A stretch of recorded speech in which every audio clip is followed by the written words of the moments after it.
Muito boa noite, estamos começando mais o Lab Vitalks, o podcast do Lab Vital. Hoje a gente tem um assunto muito sério e muito legal aqui. A gente vai falar sobre inflamação, intestino e saúde metabólica.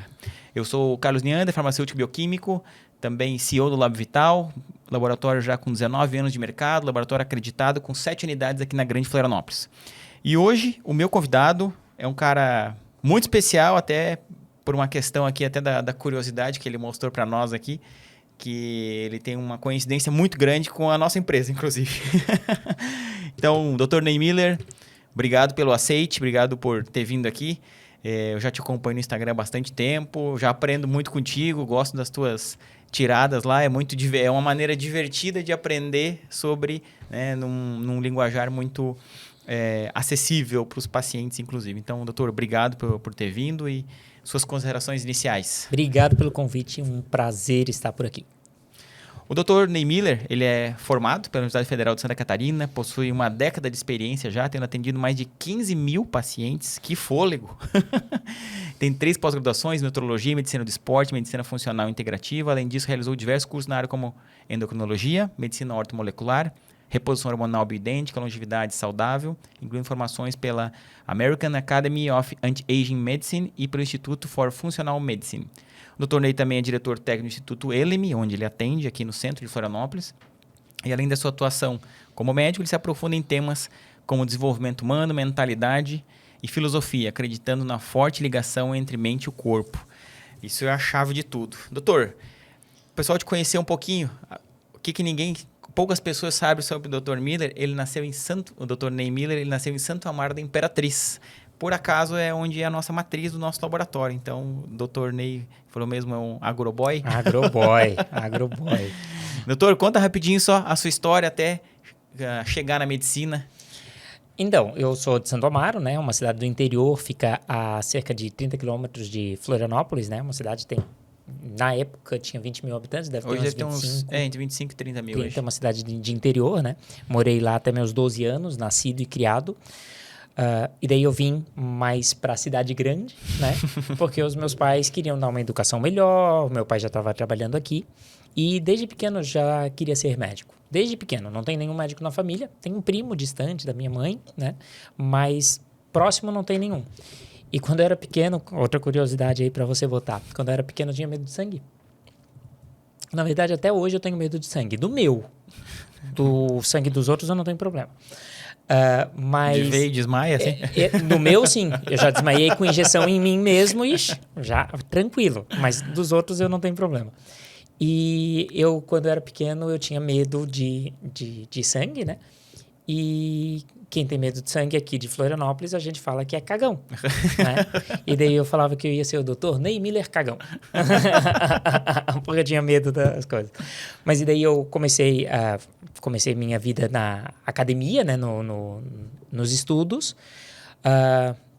Aí eu fiz 3 anos de cursinho até passar na UFSC, que quando eu passei eu só mirei a Universidade Federal, não queria sair daqui, eu queria realmente uma universidade de qualidade e no sul do Brasil é uma das melhores, né? Uma das 3 melhores do sul do Brasil.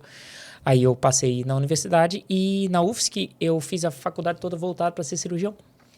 Eu, na terceira fase da faculdade, quando ninguém tinha nem entrado no hospital, eu já estava em centro cirúrgico. Já estava acompanhando cirurgia porque eu queria ser cirurgião. Só que eu me formei no meio do ano. E daí eu comecei a trabalhar. E no final do ano eu fiz a prova de residência, passei para cirurgia geral. E eu decidi que eu não queria mais trabalhar em hospital, né? E daí eu... acabou que trabalhei. Fazia ali cerca de 60 a 90 horas por semana de plantões, de pronto atendimento, trabalhei muito e cheguei a próximo de um burnout, né? E, cara, eu como médico, eu não estava saudável, essa é a verdade. Eu estava cansado, indisposto, só queria ficar na cama, né? Daí eu procurava meus professores para ver alguém para me dar uma luz e pensando ali, me diagnosticaram com uma depressão. E eu sabia o que era isso, já era médico, né? Sabia o que era isso e não tinha cara de depressão, não parecia com depressão. E daí eu comecei a estudar, beleza, eu sei muito de doença, né? Mas eu não entendo de saúde. Eu comecei a estudar, então, saúde. E a base da saúde é alimentação e exercício físico. Aí sim eu fiz a pós-graduação de nutrologia, que é a parte médica da nutrição. Eu fiz a pós-graduação de medicina do esporte, né? Que é a parte médica da educação física. Sim. Eu fui atrás para mim. Aí eu melhorei. Tu se tratar. Para eu me tratar, exatamente. Aí eu me tratei, melhorei bastante e comecei a aplicar em alguns pacientes. E começou a dar muito resultado. Aí eu me encontrei. Não foi, eu vou fazer isso com a intenção de abrir um consultório. Não. A intenção foi, deixa eu cuidar de mim. Cuidei de mim, melhorei. Aí eu fui realmente abrir meu consultório. E hoje eu tenho um consultório muito bem estabelecido. Hoje eu tenho uma clínica, né? Muito bem estabelecida. E eu trabalho 100% com isso hoje. Isso que tu comentou, cara, comigo também já aconteceu, assim, quando a gente vive a experiência, né, o aprendizado cara, infinito, porque tu sabe o que o outro tá passando. Uhum. Tu olha pra ele assim, cara, eu sei o que tu tá passando, né? Assim, eu já tive algumas patologias e eu tô dentro do laboratório. E aí eu faço o exame e eu olho, falei, cara, ó, quando eu tô sentindo isso, o resultado é isso. Uhum. Ele é muito... eu lembro assim que até faço sempre uma comparação sobre questão de valores de referência de laboratório. E é uma coisa, né? A gente pode até comentar aqui sobre isso. Uhum. Mas eu faço meus exames de 3 em 3 meses porque eu quero ter o meu valor de referência. Uhum. E aí, às vezes, uma vez eu estava doente e eu fiz. Deu dentro do valor de referência, tipo o número de leucócitos. O meu é 4, 5 mil sempre. Aí, na época, estava 9. 9, 10. E eu estava meio ruim. Falei, cara, mas olha só, se fosse fazer uma fotografia isolada, né? Não, tu não tem nada, tá dentro do valor de referência. Então, a experiência, como a gente, como médico, eu acho que isso é também de extrema importância, tudo que, por exemplo, isso aí já fez tu voltar para essa área, né? Então, o que eu costumo falar é o seguinte, hoje com a internet tem informação de tudo, né? Então, quando o paciente chega no meu consultório, e normalmente o meu paciente chega no meu consultório depois de ter passado por 2, 3 médicos. Isso é extremamente comum, né? Ele chega no meu consultório como, tipo, última alternativa, né? E eu sei que eu tenho um atendimento diferenciado porque eu pego o paciente, eu costumo brincar que eu sou metido e possessivo com os meus pacientes. Metido porque eu vejo tudo, possessivo porque o paciente passa a ser meu. Eu preciso de um cardiologista, beleza, vai no cardiologista e volta porque o paciente é meu. Né? Preciso do neuro, vai e volta porque o paciente é meu. Aí eu vejo tudo. Só que o que acontece? O paciente já chega com uma história daqueles sintomas que ele já pesquisou muitas coisas. Vou te dar um exemplo besta. Teve uma paciente que chegou que ela tinha artrite reumatoide. Essa paciente já tinha artrite reumatoide e ela chegou falando da artrite reumatoide. Eu não sou reumatologista, eu entendo de reumato, mas eu entendo da faculdade, mas eu não sou reumatologista. E daí ela começou a falar as coisas e eu falei, olha, a senhora já está com essa pesquisa dessa doença há muito tempo e talvez você vai entender algumas coisas melhor do que eu. Porque ela tem informação com a internet, ela vai atrás, ela pesquisa para ela. É óbvio que ela vai pesquisar de uma maneira muito mais intensa. Só que ela não tem a cientificidade. Ela não tem o científico ali. Então, eu preciso separar o joio do trigo e eu sei por onde fazer isso. Então, muitas vezes, com as informações que a gente tem na internet, o paciente já chega sabendo... Já sabe o que ele tem, né? Muito que ele tem. E muitas vezes eu não nego o paciente de ele dar a opinião dele, porque ele pesquisou o sintoma dele. Entende? Como você faz ali os seus exames. Putz, não tá o que é normal para o meu caso, que são os valores de referência que a gente sempre fala, né? A curva de Gauss e tudo mais. Mas o que acontece é que hoje, com a informação que tem na internet, a gente só tem que separar joio do trigo. A gente só tem que entender qual que é a informação que é válida para cada paciente, né? Mas que a gente consegue pegar o paciente, que na verdade que o paciente consegue entender muito dos sintomas dele, ele consegue. E nada mais de maior aprendizado do que a gente sentir, né? Sentir. É isso. E dói às vezes, né? Não, dói. E falando em dor, né? O nosso tema aqui é sobre inflamação, intestino e saúde metabólica.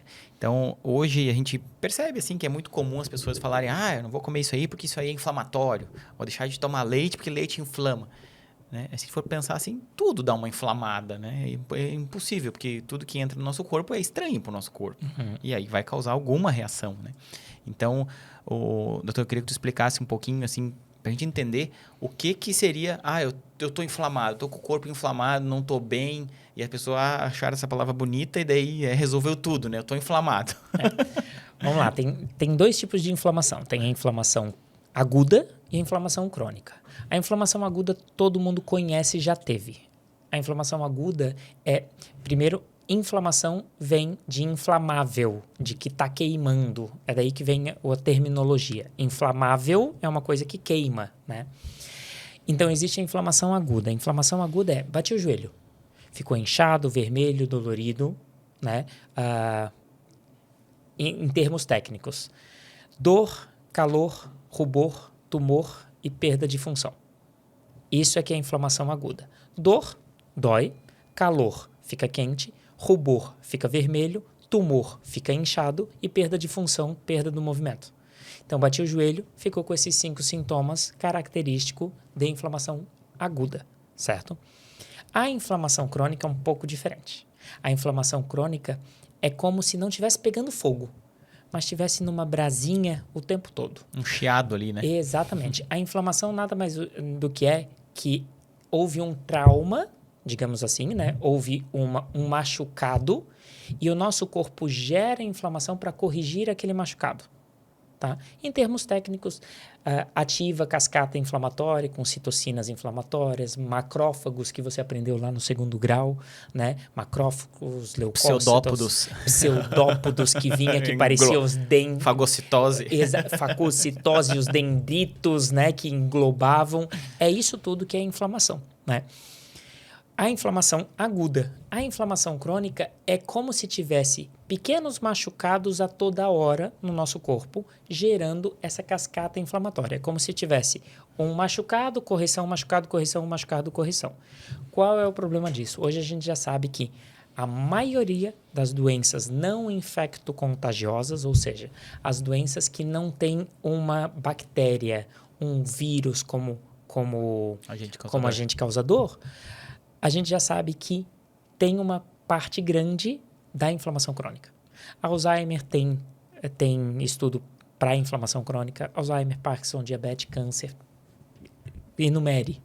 Praticamente todas as doenças têm um fator inflamatório crônico.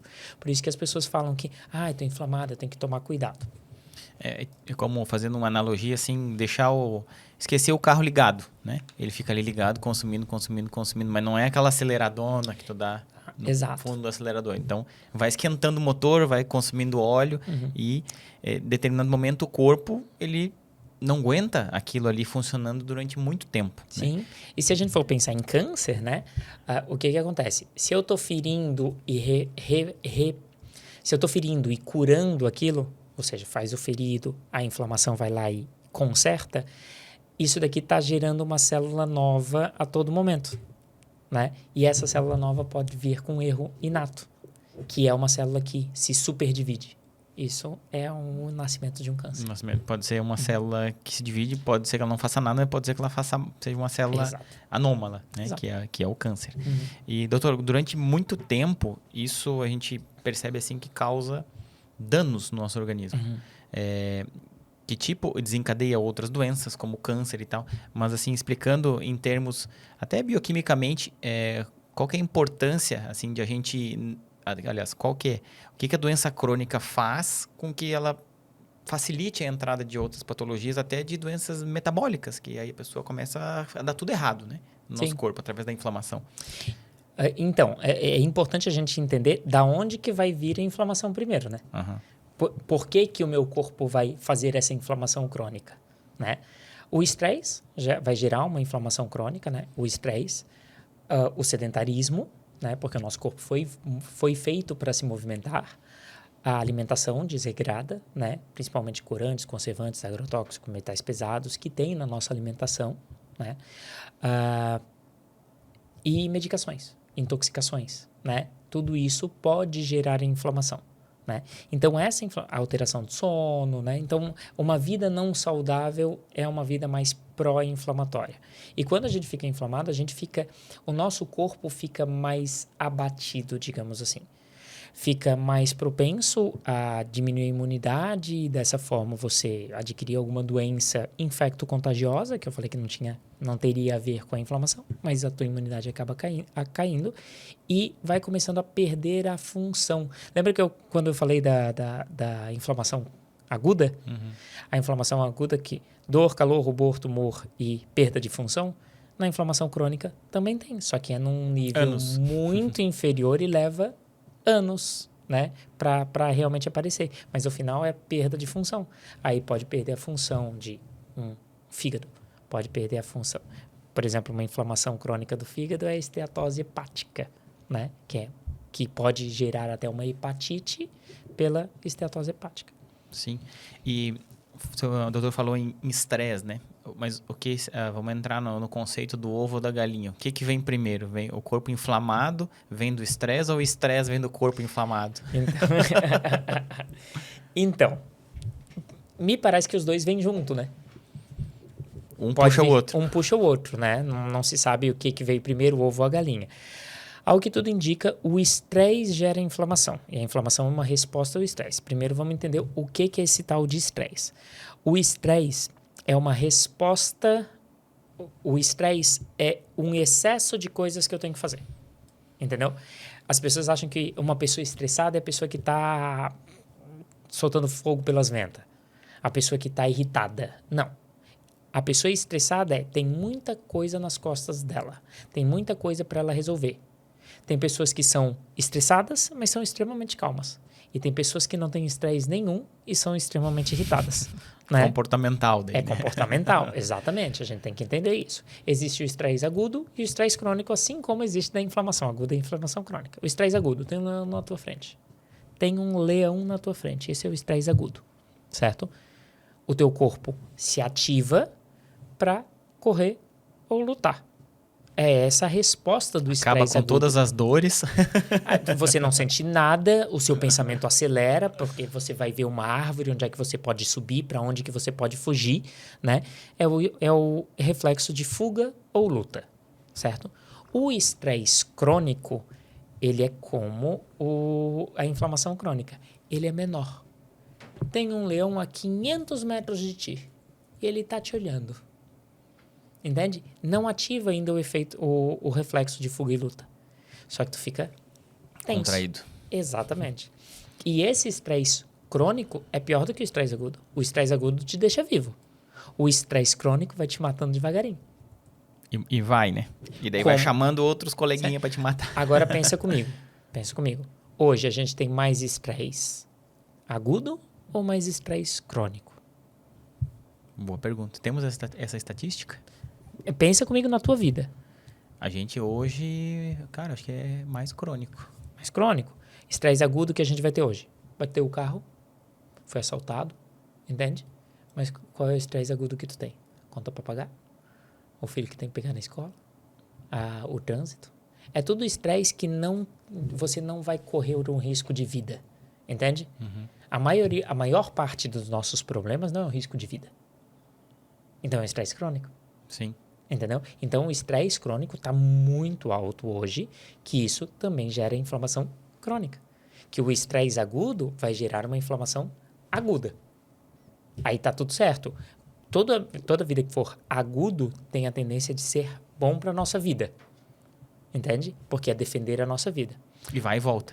Exatamente, porque tu vai ter o estresse e depois tu já vai voltar para homeostase, né? Então, vai voltar para o equilíbrio. Vai ter o estresse e vai voltar para o equilíbrio. O problema é que a gente está com um estresse crônico e a gente nunca tem equilíbrio. Uhum. E o papel inflamatório do nosso corpo, eu até ouço muito falar, o doutor deve também trabalhar muito isso no consultório, a questão da alimentação, né? Então, além de sono, estresse, a alimentação, por quê? Porque a gente, cada vez mais, eu acho que eu ouvi uma fala tua faz muito tempo, cara. E tu falava sobre o solo, que o solo, eu não sei nem onde que foi, faz muito tempo, acho que eu nem te conhecia pessoalmente, e tu falou que os tomates não eram mais tão vermelhos, Era contigo? Foi. Foi tu que falou? Foi. Eu não sei aonde, mas tu falou. Pode ver, o tomate ele não é mais tão vermelho como era Não tem antes. mais o mesmo gosto. Não tem mais o mesmo gosto. Não Então, tem mais o mesmo cheiro. exatamente. E no mesmo tamanho, porque eles estão desse estão transgênicos hoje. Sim. O tomate parece um mapa mundi, né? Sim. Dentro. Eu te dou um exemplo mais prático agora, né? Compra no supermercado uma goiaba e acha uma goiabeira na beira da estrada. Perto da tua casa? Cara, na minha casa tem uma goiabeira na entrada vi do meu tu condomínio. postando esses Sabe? dias da goiaba. Cara, goiaba com cheiro, goiaba com gosto, goiaba com bicho, né? Inclusive no post tu comeu o bicho. Eu comi quando eu vi o bicho, eu não como o bicho da goiaba, né? Mas já tinha ido? Mas eu finjo que eu não vejo os próximos. É mais ou menos isso. Então, de sei lá, quantos anos, 10, 20, 30 anos para cá, a indústria alimentícia tem que continuar produzindo cada vez mais alimento. Uhum. E o solo está cada vez mais pobre e eles vão ter que fazer alguma coisa, né? Então, eu não sou expert no assunto, mas eu sei que é feito alguma coisa. Só que essas coisas não são, muitas vezes, naturais ou vão causar inflamação. E onde é que elas caem? Geralmente, no intestino. É porque o que acontece? Isso eu defendo, de certa forma, a indústria alimentícia, porque se a gente utilizasse a mesma forma de produção de alimento de 50 anos atrás, a gente não teria o boom populacional que a gente teve. Ia morrer de fome também, né? A maioria ia Não morrer ia de ter como fome. alimentar todo mundo. Hoje a gente morre mais de excesso de comida do que por falta.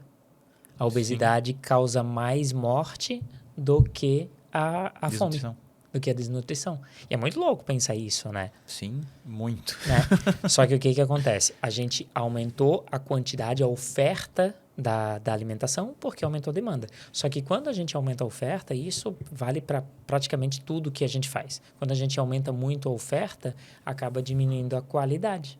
Entende? Coma o tomate que você compra lá no supermercado e vai lá no interior de Santo Amaro, lá no Pagará, né? Pega o tomate do seu João, que tem 3 pezinhos de tomate, e vê se é a mesma coisa. Ele é pequeno, vermelho. E com gosto. Tem pessoas que comem como se fosse uma maçã, que tem gosto, é gostoso de verdade. Então é diferente. Só que daí o que acontece? A gente está pensando aqui, as pessoas pensam muito no agrotóxico, pensam muito nos metais pesados, né? Pensam em todas as coisas. E isso tem que pensar, sim. Mas o problema não é, esse tomate tem agrotóxico. O problema é que a gente come o tomate, daí a gente come aquela bolachinha, a gente come aquela outra coisa, né? E as coisas, mesmo as coisas que já eram industrializadas, elas se tornaram diferentes. O sorvete que você toma hoje é completamente diferente do sorvete que você tomava 40 anos atrás. Tem muito mais químico, tem muito mais estabilizantes. Exemplo simples, né? Cara, da onde leite é um produto não perecível? A caixinha de leite, ele às vezes me causa, assim, tipo, até um pânico. Olhar a validade do leite. Cara, ele pode ficar 4, 5 meses aqui dentro sem estragar. Não é leite o que vem aí dentro. Exatamente. E tu fala com o pessoal da indústria mesmo, a indústria leiteira, tem o leite de caixinha e o leite de saquinho. Qual é a vantagem do leite de saquinho? Ele estraga. Ele dura 3 dias. Exatamente. Abriu, ele dura 3 dias, passa uma noite fora da geladeira. Já era. Coalha. Eu lembro quando eu era pequeno. A minha avó fazia nata. Sim, eu lembro quando eu era pequeno, na minha velha Santo Amaro, né? Quando eu era comprava pequeno. Comprava leite de saquinho? Não era leite de saquinho. Tinha um primo do meu pai lá que trazia um galão de leite, fervia. E algumas vezes fui lá para fazer o meu Nescau, quando eu era pequeno, com leite azedo. Tomava aquele primeiro gole de leite azedo, porque estragava, né? Então, a ideia é que hoje a gente se desconectou do que é a realidade. A realidade é que o leite ali, eu não estou falando que leite é inflamatório, não é isso. Mas o que tem na caixinha não é só leite. Inclusive, se tu pegar a caixinha, tá lá escrito, contém leite. Opa! Que bom! Legal, contém leite. Contém também leite. Exatamente. Só que dizer que é o mesmo produto, tira o leite da vaca. Vai lá tomar um café Camargo.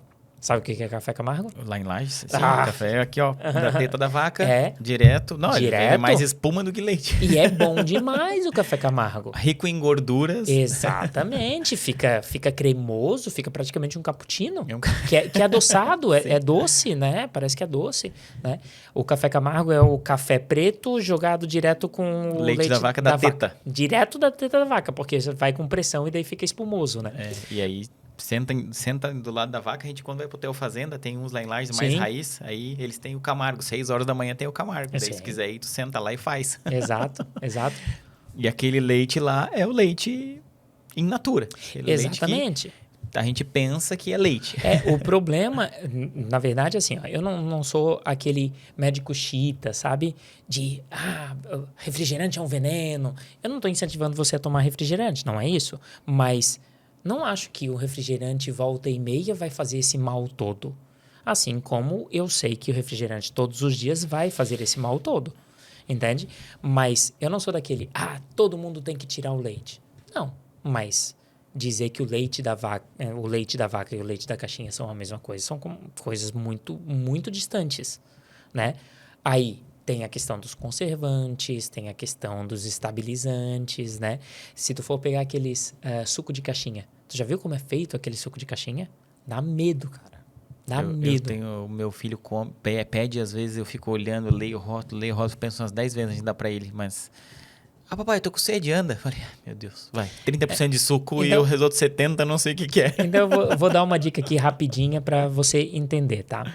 Você vai pegar um produto, qualquer produto, o suco de caixinha.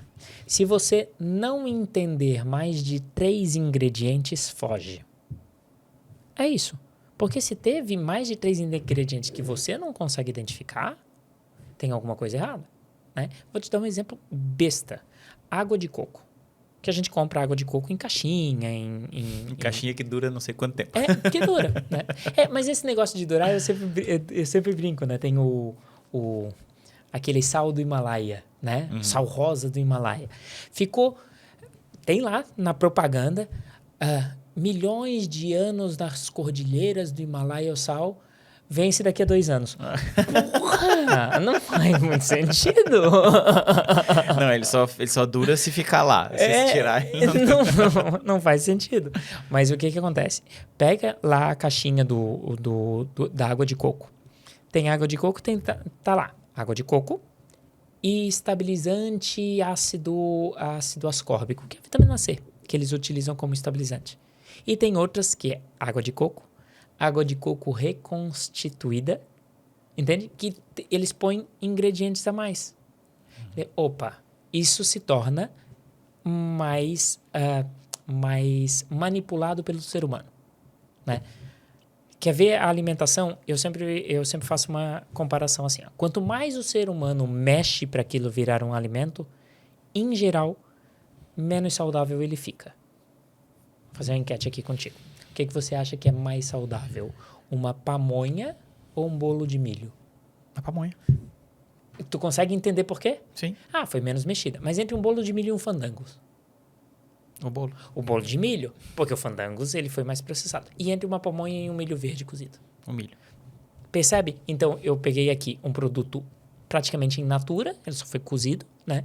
Um produto parcialmente processado, né? Um produto processado, que é o bolo de milho, e um produto ultraprocessado. Idêntico ao natural. Né? Tipo, não vou falar o nome, aqueles refrigerantes de laranja. Os radioativos? Isso, os radioativos. Contém 2,5% de suco natural. É só pra dar a cor. Não, nem a cor né? Porque aquela cor radioativa, né? Mas é bom aquele suquinho, aquele refrigerante. Putz, tem gosto de infância pra mim. É regional aqui, né? Não sei se tem no Brasil afora, mas é bastante regional. E a questão do milho, eu sei que tu pegou o milho, porque lá em Santo Amaro é a terra do milho. A gente tem, passa na frente de pamonha, caldo de cana, então sempre tem. E, doutor, nessa celeuma toda de alimentos, quem mais sofre com isso do nosso corpo talvez seja o intestino, que tem que absorver tudo isso, né? É porque o intestino não tem só que absorver, ele tem que, algumas vezes, metabolizar um pouco, né? E o intestino, ele precisa sim, ali a questão de quebrar, né? De quebrar, fazer a digestão, né? Algumas vezes ele faz uma fermentação, e daí quando é excesso de fermentação dá os gases, né? Mas ele também tem que, de certa forma, fazer a digestão, né? E a absorção também. Só que daí, o que acontece? Produtos que o nosso corpo não consegue entender que não foi feito quando o engenheiro, o arquiteto que projetou o nosso corpo fez o nosso corpo, ele não fez o nosso corpo para comer produtos industrializados. Ele fez para comer bicho e planta. A gente é onívoro, né? A gente come ovo, peixe, frango, carne vermelha, né? Seria isso. Frutas, verduras, legumes e hortaliças. Ponto. Né? Tudo que foge disso tem uma tendência ao nosso corpo entender menos. Eu não estou falando que vai entender menos, que todo mundo vai ficar inflamado porque está comendo uma pizza. Não é isso. Entende? Mas que vai ter uma tendência maior a gerar uma inflamação no intestino, sim. Isso sim. É porque tem a questão do intestino, até uma questão mais técnica e histológica, né? Porque se ele fica inflamado, né? Como o doutor falou aqui, rubor, tumor, o intestino é como se ele tivesse muitas vilosidades, assim. E aí os alimentos vão entrando ali, ele vai processando. Só que quando incha, o que acontece? Isso aqui fica inchado e não tem tanta absorção. E se perde. E tem as junções, né? Que elas se abrem ali, que daí é o que a gente chama de leak gut syndrome, né? A síndrome do intestino permeável.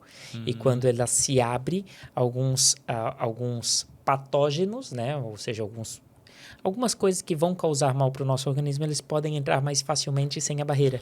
É como se eu estivesse fazendo furo numa peneira. A peneira é para saber o que vai absorver, e daí eu faço um furinho, e daí pode entrar esses patógenos. Algo que não passou pela catraca. Exatamente. E a catraca seria essas vilosidades para absorção. Né? Se a gente pegar o nosso intestino, se a gente pegar a nossa pele, eu tirar a nossa pele toda e abrir, dá mais ou menos 2 metros quadrados. Né? Se eu pegar o nosso intestino e abrir ele inteiro, dá 300 metros quadrados, mais ou menos do tamanho de uma quadra de tênis.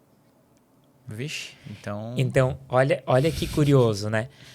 O maior contato que a gente tem com o ambiente externo é o intestino. Continua. Pensa no tamanho das... O que você passa na pele? No máximo dos máximos, um creme e ar que passa na tua pele. Agora, pensa no intestino. Abre o teu intestino todo. Você comeu uma maçã, é como se eu pegasse uma maçã numa quadra de tênis e ficasse raspando essa maçã na quadra de tênis inteiro. Então, o contato que tem com a maçã é muito maior do que o contato que a minha pele tem com qualquer outra coisa. Sim, botar para dentro. E hoje a gente conhece pessoas, né? Já tem muita gente falando que o intestino é o segundo cérebro nosso, né? Que ele regula muita coisa e daí... às vezes o tratamento não está olhando para o intestino, quando olha parece que muda o jogo, né? Então, como que funciona isso assim na prática do consultório? Até se trouxer algum caso interessante, é legal. Então, eu já tive um professor que falava o seguinte, nosso intestino, na verdade, é o nosso primeiro cérebro. É o primeiro, Daniel? Ele falou brincando, obviamente, mas a gente já sabe isso há muito tempo. A avó falava coisas que se relacionavam com o nosso cérebro, e ela fazia uma analogia com o nosso intestino, né? A pessoa enfesada. Cheia de fezes. Cheia de fezes, mas ela está irritada, ela está agressiva, essa é a pessoa enfesada. A pessoa que está com medo, ela está se cagando de medo, entende? Então, tem a ver com o nosso intestino. Eu tô com um friozinho na barriga. Tem a ver com medo. Opa, é o nosso intestino. A gente tem mais serotonina no nosso intestino do que tem no nosso cérebro. E a serotonina é um hormônio que está muito associado com depressão. Né? Então, a gente já sabe que o nosso intestino tem uma função muito importante no nosso psicológico. Função hormonal também. Exato, uma função hormonal. Né? Tanto é que pessoas com depressão têm uma tendência maior a ter problema de intestino. E a gente... Aí voltamos, né? O que veio primeiro, ovo ou a galinha? Eu ainda não posso confirmar, né? Mas que se eu melhoro o intestino, eu tenho uma tendência de melhorar a cabeça, né? O cérebro, né? Se eu melhoro a cabeça, eu tenho uma tendência de melhorar o intestino. Então, fazendo uma visão macro aqui, a alimentação é a base de tudo, então. Por quê? É porque assim, ó, pensa comigo. Eu gosto de dar esse exemplo. Para construir um prédio, a gente já sabe o que a gente precisa. A gente precisa de cimento, a gente precisa de pedra, a gente precisa de areia, a gente precisa de tijolo, de ferro. É isso que a gente precisa para construir um prédio. E para construir um ser humano? Já parou para pensar? A gente precisa de 5 coisas principais: carboidrato, proteína e gordura, vitaminas e minerais. E água. Joga no caldo. Exatamente, mas é isso que a gente precisa, né? O espermatozoide do teu pai foi feito à base de carboidrato, proteína, gordura, vitaminas e minerais. O óvulo da tua mãe foi feito a partir de carboidrato, proteína, gordura, vitaminas e minerais. Então, quando você virou uma célula, espermatozoide grudou com o óvulo, né? E virou uma célula. Ali tu começou a dividir. Como é que de uma célula pequenininha, tu virou lá na barriga da tua mãe até sair 3,5 kg de célula? Pela comida da tua mãe, foi para você e você começou a crescer e se dividir. Então, a gente é o que a gente come definitivamente, né? E tudo começa pela alimentação. No final das contas, tudo começa pela alimentação. Qual é a dificuldade na alimentação? E quando a gente pensa numa vida saudável, a gente sempre pensa dieta e exercício físico. A gente sempre pensa nisso. E entre dieta e exercício físico, o que tu acha que é mais difícil? Ixi, agora? Eu acho que é exercício físico. Ah, é? Porque... Dieta tu faz 5 vezes por dia. Ah, é. O exercício físico faz menos. Precisa de menos, na verdade. A comida é o tempo todo, né? Exatamente. Então... Tu faz uma horinha de exercício né? físico, pronto. Só que o que acontece? Eu costumo brincar. Para você ter uma vida saudável, comece pelo exercício físico. Por quê? Porque o exercício físico puxa dieta. Quando tu vai lá treinar, tu treinou. Tua família falou, vamos pedir uma pizza. Tu pode até pedir a pizza. Só pede. Mas tu não vai comer toda a pizza que tu comeria se tu não tivesse treinado. Entendeu? Uhum. É muito difícil a gente sair do treino e ir para uma pizzaria e devorar uma pizza inteira. Sim, faz Entende? sentido. Só que daí a dieta, então o exercício puxa a dieta. Agora, fazer dieta sem fazer exercício, bem mais complexo. E também isso aí tem o ambiente, né? O cara começa a frequentar outro lugar. Sim. Né? Eu acho que até na questão de mudança de comportamento dos pacientes passa por isso, né? Sim. Não é só medicina. Tem a questão do comportamento da pessoa que muda, né? Mas no final das contas, tudo é comportamento. Comportamento alimentar, comportamento de exercício físico, tudo no final das contas é comportamento. Por isso que eu estudei tanto comportamento. Porque eu chegava, eu sabia... Fiz a pós-graduação de nutrologia e muita gente me procurava para emagrecimento, né? Sabia tudo como emagrecer. Sabia tudo. Só que o paciente não fazia. Aí, puxa, é a questão comportamental. Eu defendo muito, e eu defendo mesmo, nutricionista gorda. Eu defendo. Porque, pensa você, quantas coisas tu já fez de errado na tua vida que tu sabia que tu estava fazendo errado? Bastante. Bastante. Na alimentação é a mesma coisa. Você sabe que é errado tomar refrigerante. Mas se tu vir na minha geladeira, tem lá minha coquinha zero. Entende? E tá tudo certo, porque eu não tomo todos os dias. É de vez em quando, mas tem lá. Dá uma segurada naquela vontade de doce e tá tudo certo. O problema é o todo dia. Entende? Então, eu defendo a nutricionista gorda porque ela pode ter o conhecimento todo. Mas a gente não se alimenta só para nos nutrir. A gente se alimenta muitas vezes pelo estresse, a gente se alimenta por uma questão social, porque ninguém te convida para fazer uma trilha. As pessoas te convidam para comer uma pizza, né? A gente se alimenta por uma questão de prazer, ansiedade. Né? De ansiedade. Tem momentos na nossa vida que é só um hambúrguer que te abraça. Um hambúrguer com braços. Exatamente. Tem momentos na nossa vida. O problema é que algumas pessoas, elas acabam exagerando nesse processo. Abraça Entende? é muito gostoso abraçar. Então, é porque dá um aconchego, dá uma liberação de dopamina, né? Quando tu tá ansioso, ai meu Deus, que ansiedade. Quero comer uma maçã.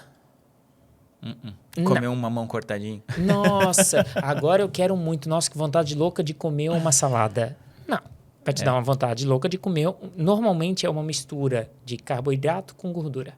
Açúcar e gordura. Um sorvete, um chocolate. Exato. Uma massa com bastante molho, uma pizza, um hambúrguer. É gordura com carboidrato misturado. E aí o intestino recebe tudo aquilo, ele solta hormônios da felicidade. Libera dopamina, libera serotonina e isso faz com que a gente momentaneamente se sinta bem. Só que também vai gerar uma inflamação. E essa inflamação que no decorrer do tempo vai te piorando. Entende? Você pode até ficar bem no momento que você comeu uma pizza. Mas no outro dia, como é que você se sente? Ah, ressaca. Eu tenho dor de cabeça. Moral e física. Exatamente. Por quê? Porque você fez uma coisa que psicologicamente você não queria ter feito. Entende? Você fez uma coisa que o teu íntimo falava que era errado. Entendeu? E isso é tudo questão comportamental. Quando eu comecei a estudar o comportamento, eu vi que eu sei fazer um tratamento nota 10 para um emagrecimento, por exemplo. Só que o paciente não consegue fazer esse tratamento nota 10. Porque ele não está preparado comportamentalmente falando, né? Se é que existe essa palavra. O comportamento dele não está preparado. É como se eu falasse assim, cara, tô sedentário, vamos entrar na academia, vamos pegar aquele peso de 20 quilos e vamos fazer uma rosca direta. Cara, tu pode até fazer 1, 2 repetições, mas depois teu braço vai cair, porque tu não estava preparado. A gente começa devagarinho. Então, não adianta eu dar um tratamento nota 10 para a pessoa quando ela está preparada para fazer um nota 6. O cara tava com 3, 4, né? Se ele for para 6, já é quase o dobro, né? Teve uma vez um paciente, eu escrevi para ele, ó, tá liberado aqui 2 litros de coca por dia. Botei escrito. Ele voltou 2 meses depois, rindo, obviamente. Ele voltou, Ney, fui em outro médico, eu mostrei a tua receita. E tava atrás da receita, sabe? Que nem eu pego a receita, escrevo atrás, né? E daí ele falou que foi num outro médico e o outro médico viu a receita que tava lá 2 litros de coca por dia. E daí o paciente foi em outro médico e o médico me destraçalhou. Falou, pô, que absurdo esse médico tá falando aqui, te incentivando a tomar coca, né? E daí eu falei, o que você falou pra ele? Ele não me deixou falar nada. Daí eu falei, tá, quantos litros de coca tu tomava antes? 5. Tu acha que uma pessoa que toma 5 litros de coca por dia, ela tá disposta a cortar 100%? Nunca. Talvez ela corte por um tempo, mas ela volte. Não, um dia vai durar. Exatamente. É abstinência? Mas, e de verdade, já tive paciente que cortou, eu orientei, diminuí, cortou. Pirulitou. 2 dias depois, liga no consultório, tô no pronto atendimento, dor de cabeça, já tomei morfina, não passa. Qual foi o tratamento? Coca. Coca. Coca. Entende? Porque tem um vício químico mesmo, né? Sim. Então a gente também tem que entender ali o que o paciente está disposto a fazer, né? O que é possível, mas óbvio, melhorando. Eu gosto de fazer um tratamento um pouco mais drástico de início para dar um resultado maior. Porque o que acontece? Muitas pessoas realmente estão com uma inflamação crônica mais forte, né? Digamos assim. Não adianta eu fazer um tratamento leve porque o paciente não vai sentir uma melhora muito grande com um tratamento leve. Ele tem que sentir uma melhora. O impacto inicial. Né? Porque o que acontece? É comportamental. Pensa, tu tem 20 quilos para emagrecer. Eu vou falar, Carlos, vamos emagrecer 1 quilo por mês e daqui a 20 meses tu tá no teu peso adequado. Quanto que isso te empolga? 0. Mas agora eu falo, vamos pegar firme durante 2 meses e vamos emagrecer uns 8, 9 quilos nos primeiros 2 meses. Bora? Bora. Porra, daqui a 2 meses vou estar com 8, 10 quilos a menos? Empolga? Foi tudo? Não. Mas empolga. Inclusive já tem estudo. Para a questão de emagrecimento já tem estudo que as pessoas acham que perde rápido, ganha rápido. Não. Não importa na questão da manutenção se você perdeu rápido ou perdeu devagar. Não importa na manutenção perder rápido ou perder devagar, mas importa no sucesso do tratamento do perder rápido. Então, por exemplo, tem 20 quilos para perder. Quem perde 20 quilos em 6 meses e perde 20 quilos em 2 anos, lá depois de 5 anos, é a mesma quantidade que está com esses 20 quilos a menos. Então, a manutenção foi igual, não importou. Só que as pessoas que pegam firme no começo emagrecem os 20 quilos e as pessoas que vão devagarinho têm a tendência de ter mais dificuldade de emagrecer os 20 quilos. Essa é a ideia. Então, o inicial, fazer um tratamento mais pesado, mais intenso, é interessante justamente por quê? Porque a pessoa sente diferença. Aí a gente já vai para a questão comportamental. Se eu sentir diferença, eu continuo o tratamento. Agora, se eu não sentir tanta diferença, melhorou, mas não foi aquilo tudo, eu tenho a tendência de parar com o tratamento. Muito bom. Doutor, essa questão, né, de ter um quadro inflamatório no consultório, como é que chega esse paciente lá para ti? Ele é típico? Tu já olha para ele assim, já sei. Então, tem alguns sintomas que são bem característicos de inflamação, né? O intestino, constipação, diarreia, gases, azia, isso é bem característico de uma pessoa um pouco mais inflamada. Que não está se alimentando. Que daí a inflamação vem do intestino, porque uma parte forte da inflamação vem de intestino mesmo, né? A nossa alimentação hoje não está muito saudável, digamos assim, né? A pessoa que tem um cansaço crônico, dificuldade de concentração, dificuldade de memória, a pessoa que tem muitas marcas na pele, muitas espinhas, oleosidade, né? A pessoa que está com olheira, tem uma tendência maior à inflamação. Nenhum desses sintomas que eu estou falando são patognomônicos, ou seja, tem isso, é porque tem aquilo, entende? Mas eles são sintomas que mostram, que dão pistas, né? E a gente juntando com a história, com o que a pessoa está falando, com os exames, aí, a gente encaixa, tem um quadro inflamatório crônico aqui. A idade do paciente também importa muito, porque o que acontece, né? Pode estar na questão ali que o doutor trabalha muito no consultório, né? Até eu vi esses dias ali no seu Instagram que a maioria do teu público são mulheres, sim, né? Que estão na menopausa. Então, até que ponto ou como que isso anda em paralelo ou se não cruza mesmo com a questão inflamatória e a reposição hormonal? Então... Aliás, a menopausa, né? Reposição não, a menopausa. Então, o que acontece? Eu costumo falar que carro novo é fácil de consertar. Rodou pouco, não teve tanta gasolina adulterada, sabe? Carro novo é mais tranquilo de consertar. Carro antigo que requer um equilíbrio maior, né? Então, quando a gente vai envelhecendo, o nosso corpo não responde da mesma forma. Pensa na cicatrização. Coisa simples. Aos 20 anos, tu saía na sexta-feira à noite, chegava 4 horas da manhã, no sábado ao meio-dia tu estava num churrasquinho de boa. 8 horas eu estava trabalhando. Tranquilo. Aos 30 anos, tu saiu na sexta, sábado tu tem que ficar de molho para se recuperar.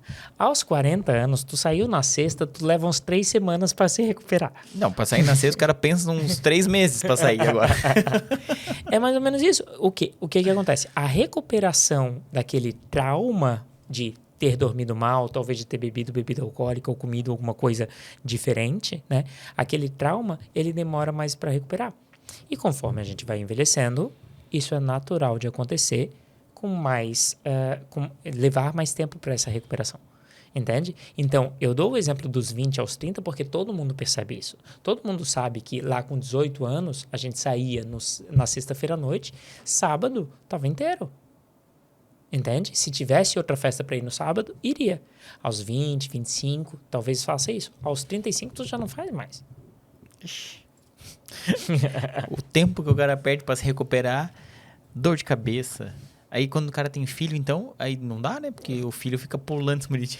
6 horas da manhã ele tá acordado. O meu filho, 5 horas da manhã, ele tá acordado. Independente de se eu fui dormir às 3... ele não quer saber, ele não te pergunta, né? Pai, saiu ontem, pai. Né? Não saiu. Não, então pode voltar a dormir que eu vou aqui na minha... Não. Falando nisso, também um outro eixo importante é o sono, né? Sim. O sono, queria que tu trouxesse algumas... Até pode ser experiências próprias, assim, porque eu tenho uma experiência bem interessante. antes de nascer a minha filha, a Lisa, eles têm 3, o Thales tem 6. Então, aí quando o Thales começou a dormir bem, né? Ela nasceu. Então, Quando tava aliviando... a gente viveu um momento ali de uns 6 meses, porque ele dorme sempre às 9. Cara, todo mundo lá em casa dormia às 9. Eu acordava às 5 pra ir pra academia. Assim, aí eu tive um rendimento muito grande, né? Aí a Liz nasceu, pô, aí ficou 6 meses, ela tinha muita cólica. Cara, a gente estragou tudo de novo o sono, né? Mas a questão do sono, a importância disso fisiologicamente, que tu enxerga no consultório, assim, mudou da água pro vinho o negócio. Então, a primeira coisa que eu estudei para melhorar a saúde foi sono. Primeira coisa que eu estudei. Porque o que acontece? O nosso corpo, o ser humano, ele não foi feito para ficar acordado durante a noite. Para ficar acordado. O ser humano, biologicamente falando, ele não foi feito para ficar acordado durante a noite. A gente não tem visão noturna. Pensa, tu acha que alguém teria problema com sono se não existisse luz elétrica? Não. Os nossos avós, tataravós, dormia com as galinhas, 8 horas da noite, cara, já tá escuro, já tem 2 horas, eu vou dormir. Tá escuro, tô no máximo lendo um livrinho com uma lamparina. Dá sono? Já tentou ler com vela? Dá sono. A escuridão já Exatamente. faz o nosso corpo assim. Dá sono. E acordava às 5 horas da manhã para ir trabalhar. Por quê? Aproveitar o dia. Se tá amanhecendo, já tá claro, eu já consigo trabalhar. A galinha acordou. Tem alguns estudos que falam dos cronotipos, né? Só que é estudo que foi feito recente, pensando em já com luz elétrica. Mas biologicamente a gente viveu como ser humano muito mais tempo sem luz elétrica do que com luz elétrica, né? Então, problemas com sono, eles têm 100 anos. Não mais do que isso. Antigamente, óbvio que tinha insônia antigamente, mas era muito menos frequente do que hoje, né? E o sono, a gente tem que entender, o sono não serve para descansar o teu corpo. O sono serve para descansar o teu cérebro. Porque pensa comigo, passa uma noite inteira na tua cama deitado sem dormir. Não resolve. Como é que tu tá no outro dia? Morto. Cansado. Mas tu descansou o teu corpo. Tu ficou lá paradinho na tua cama, descansando. Mas não desligou o motor. Não desligou. Exatamente. Então, ele serve para fazer a limpeza no nosso cérebro, ele serve para regular os teus hormônios, porque tem alguns hormônios que são regulados no sono. Um exemplo simples é o hormônio do crescimento. Ele dá um pico por volta das 3 horas da manhã, mas tu tem que ter dormido às 10. Senão ele não dá o pico, né? Por que adolescente dorme tanto? Porque ele está precisando do hormônio de crescimento ali muito e ele dorme cerca de 12 horas. E ele tem que dormir. Porque criança, tu tá aí com uma criança de 3 anos, é a idade do meu. Eles dormem cerca de 10, 12 horas por dia. E eles têm que dormir isso porque eles estão em fase de crescimento. Entendeu? O sono é extremamente importante. Uma das piores coisas que a gente pode fazer para a nossa saúde é inverter ciclo sono-vigília. Ou seja, ficar acordado durante a noite e dormir durante o dia, né? A expectativa de vida de um trabalhador noturno é 9 anos a menos do que o de um trabalhador em geral. Mais de 10%. É 9 anos, exato, mais de 10%. Ele perde. Então, a insalubridade que você está ganhando para trabalhar à noite não está valendo a pena. Entende? Eu já fui desses. Eu trabalhei muito noturno, né? Meu recorde de plantão é 128 horas. Direto? 5 dias no hospital. 5 dias no hospital. Eu trabalhei. Era hospital do interior, né? Sim. Dava pra fazer isso. Eu trabalhava à noite também. Eu trabalhava de madrugada e depois, se desse uma cochiladinha, eu não tava crescendo, com certeza. Eu tava fazendo tudo, menos crescer. E, doutor, o que hoje é utilizado no consultório? Porque, claro, tem a mudança de hábito, alimentação, exercício físico, sono, mas como até você comentou, a questão do tratamento de impacto, né? Na suplementação hoje, o que o pessoal, os médicos estão prescrevendo? Quais são as principais funções das ferramentas que o médico tem? As pessoas sempre pensam na inflamação de, vou usar um anti-inflamatório. Né? Diclofenaco aí para ver. Um diclofenaco, um nimesulida, um ibuprofeno, né? Então, a ideia do anti-inflamatório é para uma inflamação aguda. Entende? A inflamação crônica, a gente não tem tantas coisas para inflamação crônica vindo de indústria farmacêutica. entende? Porque ele não é uma coisa tão vendável, digamos assim, né? Então, a gente utiliza alguns suplementos, mas entenda uma coisa. Suplemento sem a mudança do estilo de vida, ele ajuda, mas não é aquilo tudo, entende? Porque tem pessoas que vão lá e, não, eu vou comer minha pizza, mas amanhã de manhã eu faço meu shot da imunidade. Não existe nenhum suplemento que supere uma dieta ruim, que supere um sedentarismo, entende? E isso é importante você entender, sabe? A atividade física, o exercício físico, a dieta e o sono, o estresse, o manejo do estresse, eles são topo. A suplementação, ela é importante, não estou desmerecendo a suplementação, mas achar que ela vai resolver todos os teus problemas, esquece. Muitas vezes o que eu falo? Eu começo com uma suplementação maior para dar aquele empurrão no paciente, mas eu falo, olha, vai melhorar a tua disposição para você fazer exercício físico. Só que é aquele empurrão. Ele não vai te levar muito longe se tu não fizer o exercício. Dei o empurrão, tu não aproveitou o embalo que eu te dei, vai complicar. Então, tem suplementos que a gente utiliza. Hoje, um suplemento muito bom que a gente utiliza é o ácido alfa-lipoico, né? É um suplemento muito bom. Via oral, a absorção não é aquelas coisas, mas ele funciona bem, né? A gente faz mais ele injetável. A cúrcuma é um ótimo anti-inflamatório, né? Que é o açafrão da terra, né? Que as pessoas fazem normalmente num shot. Só que para ter o tanto de curcuminoides, né? Que é a parte ativa da curcumina, né? Tem que fazer uma dose muito grande da cúrcuma. Então, tu vai ficar... Em cápsula, né? Hoje acho que Tem em cápsula e na verdade tem a cápsula que tira a curcumina, que é a parte ativa do que tira o curcuminoide, que é a parte ativa da curcumina. Então ele fica mais concentrado, entende? É como se eu tivesse pegado só o filezinho da cúrcuma, né? E tem... qual é aquele molho indiano que tem cúrcuma? Vixe, não conheço.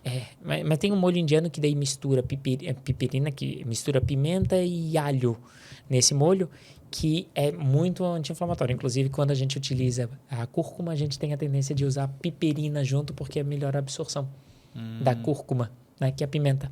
Sim. Né? Daqui a pouco me vem o nome do molho, é um molho indiano, né? Doutor, se alguém que está assistindo a gente aqui, cara, esse cara aí falou a minha vida. É porque o que acontece? A inflamação crônica, eles são sintomas subjetivos. Eles não são sintomas agudos e na hora, vai sabe? conectar no diagnóstico rápido, né? Não é um diagnóstico tão simples, sabe? E é uma dorzinha que tá o tempo todo ali. Não é uma dor forte. Entende? Então, é uma coisa que vai incomodando gradativamente. Então, tem associação com cansaço, indisposição, dificuldade de concentração, de memória, capacidade de decisão, libido mais baixa, dificuldade de perder gordura, dificuldade de ganhar massa muscular. Tudo isso pode estar associado com uma inflamação. Então, quando eu falo esses sintomas, muita gente se reconhece. Por quê? Muita gente está sedentária, está com uma alimentação desregrada, está com excesso de estresse, está com alteração de sono, então acaba se identificando. Só que o que acontece? Muitas vezes, médicos da medicina mais tradicional, eles acabam dando um antidepressivo, eles acabam dando um antihipertensivo, né?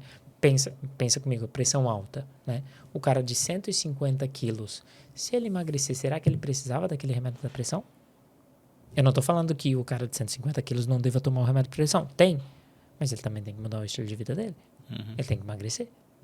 Entende? Então, muita gente se identifica por quê? Porque são sintomas extremamente comuns que a gente acha que já é normal. É normal ter uma dor de cabeça uma vez por semana? Não é normal. Não é não. É normal ter cansaço? Não é normal. O cansaço eu gosto de separar. Existem dois tipos, né? O cansaço proporcional. Trabalhei um monte, estou cansado. Vai descansar. E o cansaço desproporcional. Domingo, fiquei tranquilo, estou cansado. É desproporcional. entende? O cansaço desproporcional, aí sim, pode ser inflamatório, pode ser metabólico, tem algumas coisas que eu sugiro você pesquisar com o seu médico para ver isso.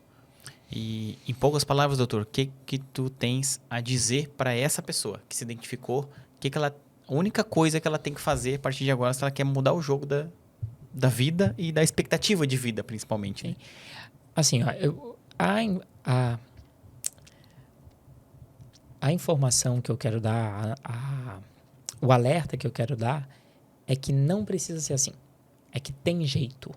Entende? Porque muitas pessoas estão já acostumadas com se sentir mal e elas já não procuram ajuda. Ou já procuraram 3, 4, 5 profissionais, né? Que às vezes vai no nutricionista, às vezes vai no psicólogo, às vezes vai no médico, né?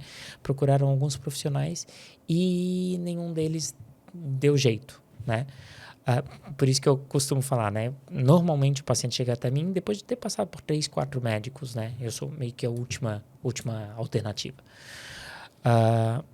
Mas o que eu quero falar é que tem jeito, tem como você melhorar, né? Um mote de vida que eu tenho é a vida pode ser melhor, né? Porque mesmo que você tenha 50 anos, está se sentindo cansado, dá para melhorar. Talvez você não vai ficar 100%, né? Mas dá para melhorar. Então, procure ajuda, procure melhorar o seu estilo de vida. Talvez você não vai fazer um estilo de vida perfeito, né? Daquele de cinema, mas se você pode melhorar, talvez, se você não está tomando água, tomar 2 copos de água por dia já é melhor do que 0. Entende? 1 é melhor do que 0. Você pode ir melhorando gradativamente, mas eu sugiro realmente que você trace uma estratégia para melhorar várias coisas ao mesmo tempo, meio que na força do ódio mesmo, né? Vou fazer de qualquer maneira. E se em 3, 4 semanas não der algum resultado, se você fizer mais de uma estratégia ao mesmo tempo, 3 a 4 semanas é o suficiente para dar algum resultado, de você ver alguma melhora. E daí isso te empolga e você continua fazendo. Excelente, doutor. Acho que pegou bem na dor das pessoas aqui. E, doutor, aonde que a gente te acha? Então, eu sempre falo, procura primeiro no Instagram.